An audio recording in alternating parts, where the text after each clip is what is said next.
যাতে জীবনটা তোমাদের অকালে নষ্ট হতে পারে, এই বিষয়টা সবার ক্ষেত্রে প্রযোজ্য, যেন সতর্ক থাকতে হবে। তারপরে অনেকে মনে করেন যে বোধহয় আত্মহত্যা শব্দ মনের যারা মানুষ তারা এইসব আত্মহত্যা করে, এটা ভুল ধারণা। আমি আজকে এই পর্যায়ে আছি, কালকে এই রোগ, এটা একটা মানসিক রোগ, এটা আমার ক্ষেত্রেও ঘটতে পারে, ডাক্তার বলছেন যে তার ক্ষেত্রেও এটা ঘটতে পারে। কাজেই এখানে শক্ত মনের এই ব্যাপারটা সঠিক নয়, যে কারণে এই সমস্যা আসতে পারে। যারা সুইসাইডের কথা বলে তারা কখনোই সুইসাইড করে না, এটাও ভুল। তার কারণ যারা সুইসাইডের কথা বলে তাদের ক্ষেত্রেও অনেক সময় এই প্রবণতা থাকতে পারে। কাউকে আত্মহত্যার কথা জিজ্ঞেস করা ঠিক নয়, এতে প্রবণতা বেড়ে যেতে পারে, এটাও ভুল। কারণ বাস্তবে সুইসাইডের প্রসঙ্গ জিজ্ঞেস করা মানে তাকে উৎসাহিত করা নয়, তার কারণ জিজ্ঞেস করা, তার লক্ষণগুলোকে জিজ্ঞেস করে তাদের বাড়িতে পরামর্শ দেওয়া। অর্থাৎ আমাদের আলোচনা প্রায় শেষের দিকে একটা জিনিস আমি শেষ বেলায় হাততালি দেওয়ার দরকার, একটা জিনিস আমি শেষ বেলায় বলবো যে কোন জিনিসগুলো আমাদেরকে নজরে রাখতে হবে।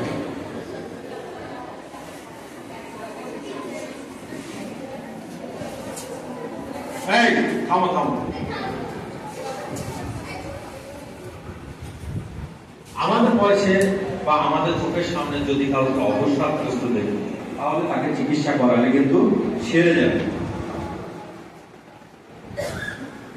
আর যে ঘটনা আজকের প্রজন্মের কাছে চাওয়া পাওয়াটা অত্যন্ত বেশি, তার একটা লিমিটেশন দরকার হয়। মানুষের জীবনে সবকিছু আমরা চাইলেই কিন্তু পাই না। আমাদের সন্তানরা চাইলেই কিন্তু তাকে সঙ্গে সঙ্গে দিতে হবে। এই যে না পাওয়ার যে বেদনা, তাকে অভ্যাস করতে হবে। কারণ আমরা যে সমাজে বাস করি সেটা অত্যন্ত কঠিন, তার সঙ্গে যখন সে মেলাতে পারবে না এই জীবনের সমস্যা বাড়বে। সেই কারণে বাবা মারা অনেক সময় রাগ বশত তোমার মতো করে হয়তো ভালো করে বলতে তারা পারবে না, কিন্তু একটা জিনিস বুঝবে যে বাবা মা বলা মানে তাদের উপরে রাগ করা, এই কাজটা করা যাবে না। আর লাস্ট যে কথা আমি বলতে চাই, বলেছিলাম যে তুমি আমি না থাকলে কারো কিছু যায় আসে না। অনুমান করে যারা মৃত্যু মতো আত্মহত্যার মতো ঘটনা ঘটায়, একটা ঘটনা মুর্শিদাবাদে ঘটেছে মেডিকেল কলেজে। তো মেয়েটা আত্মহত্যা করতে গিয়ে বেঁচে গেছে, বিষ খেয়েছিল কিন্তু বেঁচে গেছে। তো তার মা এতটাই ক্ষিপ্ত হয়ে গেছে, রেখে গেছে, বলে চল তুই তো আত্মহত্যা করতে চাইছিস, শ্মশানে নিয়ে যায়। তো মেয়েটাকে শ্মশানে নিয়ে গেছে। শ্মশানে যাওয়ার অর্থ হচ্ছে প্রতি মুহূর্তে তুমি মৃত্যু দেখতে পাবে, মৃত্যু কাছাকাছি দেখতে পাবে। সেখানে দেখছে যে আরো একটা ঘটনা ঘটেছে, মৃত্যুর ঘটনা ঘটেছে।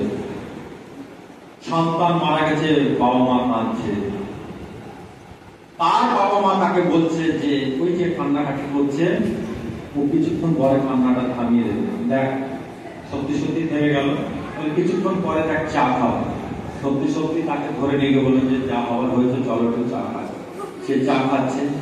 কিছুক্ষণ পরে তাকে বললেন যে মোবাইল ধরবে, মোবাইলে কথা বলবে। হ্যাঁ মোবাইলে কথা বলছে।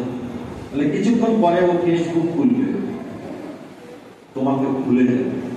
অর্থাৎ তুমি যে তোমার আবেগ যে আমার উপরে এত ছিল আমি কিন্তু মনে রাখবো না, এটা প্র্যাকটিক্যাল। যে সমস্ত আমাদের ছাত্র ছাত্রী বা সমাজের যারা হেডমাস্টার মশাইয়ের যে ছাত্রী গতকাল আজকে তার খবরের কাগজে বেরিয়ে গেছে, সে চলে গেল মানে সেই গেল, তার জন্য কিন্তু পৃথিবী পড়ে থাকতে হবে, কোনো কিছু অচল হয়ে যাবে। কাজেই তোমাদেরকে একটা জিনিস মনে রাখতে হবে, পিতা মাতা বকুক, কিছু বলুক, বন্ধু বলুক, মাস্টারমশাই বলুক, হঠাৎ করে ইম্পালসিভ আবেগ হবে লক্ষণ যদি আমরা দেখতে পাই, সেগুলোকে আইডেন্টিফাই করি। এবং সারা পৃথিবীতে যত আত্মহত্যার মতো ঘটনা ঘটে, আমরা যারা এই যে ছাত্র ছাত্রী, মাস্টারমশাই, সমাজের বন্ধুরা সবাই মিলে যদি একটু সচেতন হতে পারি, তাহলে আমাদের সমাজে প্রতি মুহূর্তে এই ধরনের ঘটনা কমে যাবে। ধন্যবাদ।